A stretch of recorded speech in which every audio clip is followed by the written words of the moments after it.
அனைவருக்கும் வணக்கம்.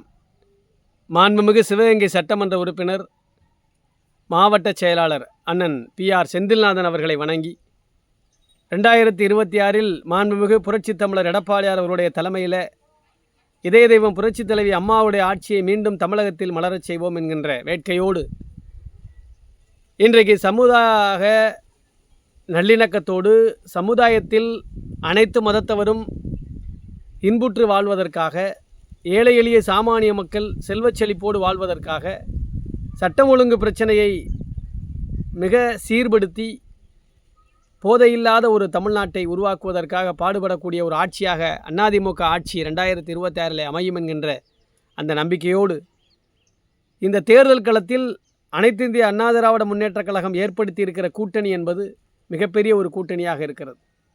இந்த கூட்டணியை பற்றி பல பேருக்கு அக்கறை. யாருக்கு அக்கறைனா பங்காளிக்கு தான் அக்கறை.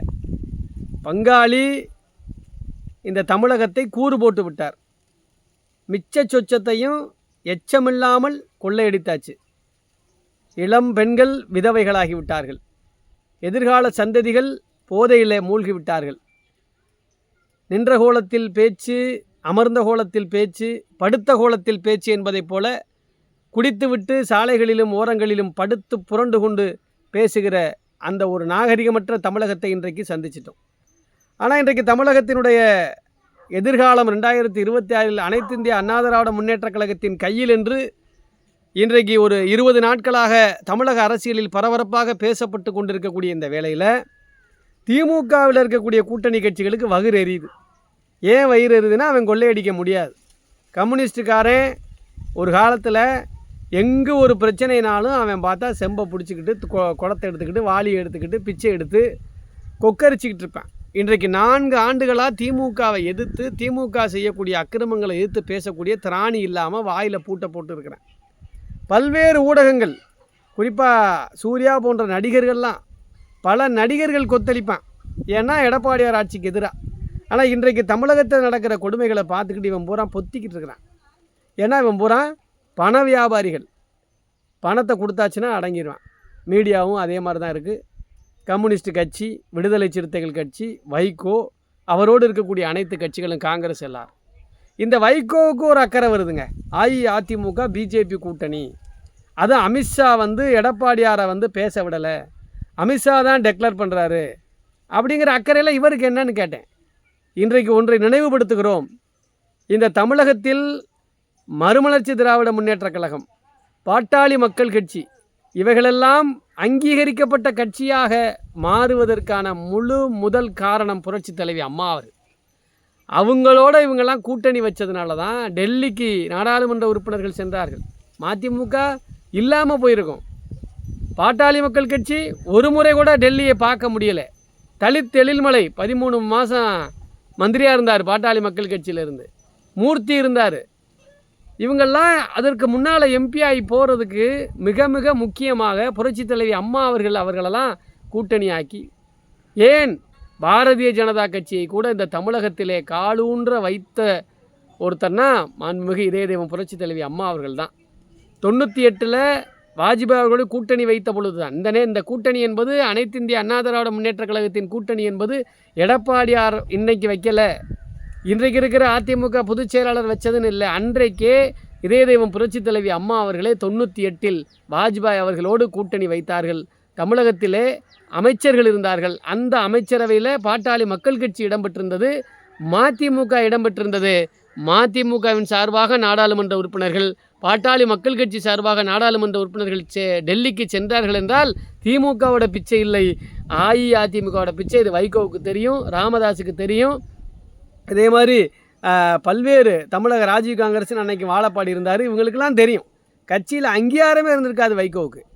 அதன் பிறகு கேவலங்கட்ட அந்த வைகோ எந்த திமுக வாரிசு அரசியல் என்று வெளியில் வந்தாரோ அதிலே போய் தன்னோட வாரிசுக்கு ஒரு பிச்சைக்கார ஒரு எம்பிக்காக காலில் விழுகிற வைகோ அஇஅதிமுக பிஜேபி கூட்டணியை பற்றி பேசுகிறதுக்கு எந்த தகுதியும் இல்லைங்க. என்னென்ன பேசியிருக்காருங்க, என்னென்ன கொக்கரிச்சிருப்பார் வைகோ தெரியுமா? இலங்கையிலே தொப்புள் கொடி உறவுகளை 1.5 லட்சம் பேரை கொன்று குவித்தார்கள்னு சொன்னார். திமுக பக்கம் போகவே மாட்டேன்னார். ஆனால் கடல் கடந்து நீந்தி வருகிற படகு போல கடைசியாக வனவாசம் போயிட்டு திருப்பி திமுகட்டே போயிட்டு ஒரு எம்பிக்காக இன்றைக்கி தன்னுடைய மகனையே வாரிசு அரசியலுக்காகவே வெளியில் வந்த வைகோ தன்னுடைய மகனான வாரிசு துரை வைகோவுக்கு ஒரு எம்பியை வாங்கிருக்கு. என்ன பேசுறதுக்கு தகுதி இருக்குது? பாட்டாளி மக்கள் கட்சி இன்றைக்கி அங்கீகாரம் யார் கொடுத்தது? அஇஅதிமுக கூட்டணியால் தான் டெல்லிக்கு தெரிஞ்சிச்சு, மாநிலத்துக்கு தெரியாது. முன்னாடிலாம் அவர்களாம் மரம் வெட்டிக்கிட்டு இருப்பாங்க, பிரச்சனை பண்ணிகிட்டு இருப்பாங்க அந்த பகுதிகளில், அவ்வளவுதான். அதன் பிறகு ஒரு அங்கீகரிக்கப்பட்ட கட்சியாக வந்ததே இதே புரட்சி. இந்த தமிழகத்தில் பல்வேறு இதே விடுதலை சிறுத்தைகள் கட்சியே அம்மாவோட இருந்திருக்காங்க. எல்லா காங்கிரஸ் கட்சி தொடர்ந்து புரட்சித் தலைவர் எம்ஜிஆர் அவர்களோடு தொடர்ந்து கூட்டணி வச்சுருக்காங்க. ஆக எந்த காலகட்டத்திலும் தனித்தும் புரட்சித் தலைவி அம்மா அவர்கள் ஆட்சியிலே தமிழகத்தில் அஇஅதிமுக மட்டும் தனியாக நின்று 40 எம்பியை பிடிச்சிருக்காங்க, தனியாக இருந்து ஆட்சியை பிடித்திருக்காங்க.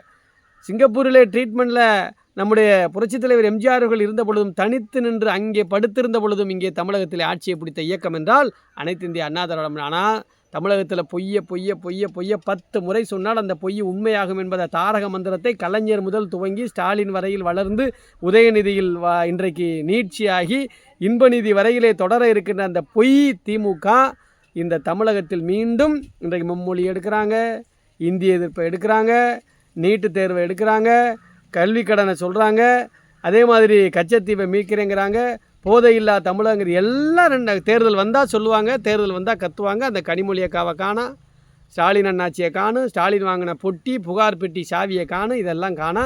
இன்றைக்கு இவர்களுக்கு என்ன அக்கறைனா, வகுத்தில் ஒரு கலக்கல் என்னன்னா, திமுக கூட்டணி தோர்த்துவிடும், அவருடைய கணக்கு நிச்சயமாக பலிக்காது, அஇஅதிமுக நிச்சயமாக எடப்பாடியார் முதல்வராக இருக்கிறார், அனைத்து இந்திய அண்ணா திராவிட முன்னேற்ற கழகத்தின் தலைமையிலான வெற்றி கூட்டணி தான் தமிழகத்தில் மீண்டும் ஆட்சி அமைக்கப் போகிறதுங்கிறது அனைத்து அரசியல் விமர்சகர்கள் மட்டுமல்ல இந்தியாவே உற்று நோக்கக்கூடிய ஒரு விஷயம்.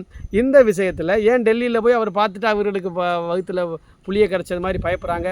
உடனே சட்டமன்றத்தில் ஸ்டாலின் பேசுகிறார், என்ன பேசுகிறார்? எடப்பாடியார் எங்கே சென்றிருக்கிறார் எனக்கு தெரியும், அங்கே சென்று இந்த தமிழகத்திற்கு இந்திக்கு விலக்கு வாங்க முடியுமா, நீட்டுக்கு விலக்கு வாங்க முடியுமா என்றெல்லாம் கேட்க. இதெல்லாம் சட்டமன்றத்தில் முதல்வர் பேச வேண்டிய தகுதி கிடையாது. முதல்வர் எதிர்க்கட்சித் தலைவர் யாரை வேணாலும் சந்திக்கலாம், கூட்டணி அமைக்கலாம். ஆகவே அனைத்து இந்திய அண்ணா திராவிட முன்னேற்ற கழகத்தின் கூட்டணியை பொறுத்த மட்டில் வைகோ அவர்களோ ஸ்டாலின் அவர்களோ விடுதலை சிறுத்தைகள் திருமாவர்களுக்கோ இதை குறித்து பேசுவதற்கான தகுதியற்றவர்கள். ஏனென்றால் அவர்கள் எல்லோருமே திமுகவுடைய கொள்ளை கூட்டணிக்கு, திமுக குடும்ப கொள்ளைக்கு உத்தரவாதமாக ஆதரவாக இருக்கக்கூடியவர்கள். ஆகவே அவர்களும் அந்த கொள்ளைக்கு சப்போர்ட்டாக இருந்தனால அவர்களுமே வழக்குகளை சந்திக்க வேண்டியவர்கள் தான். ஆகவே அனைத்து இந்திய அண்ணா திராவிட முன்னேற்ற கழகம்தான் மிகப்பெரிய ஒரு வெற்றியோடு தமிழகத்திலே தேசிய ஜனநாயக கூட்டணி இன்றைக்கு ஆட்சி அமைக்க இருக்கிறது. அப்பொழுது தான் தமிழகத்தில் போதையில்லாத ஒரு தமிழகம், ஏழை எளிய மக்களுக்கான ஆட்சி, புரட்சித் தலைவி அம்மா அவர்கள் தந்த அனைத்து திட்டங்களையும் மீண்டும் கொண்டு வந்து எடப்பாடியார் அவர்கள் புரட்சி தமிழர் ஆட்சி அமைப்பார் என்று சொல்லி அனைவருமே அனைத்து இந்திய அண்ணா திராவிட முன்னேற்ற கழக கூட்டணிக்கு வாக்களிக்க வேண்டும் என்று கேட்டு விடைபெறுகிறேன். நன்றி, வணக்கம்.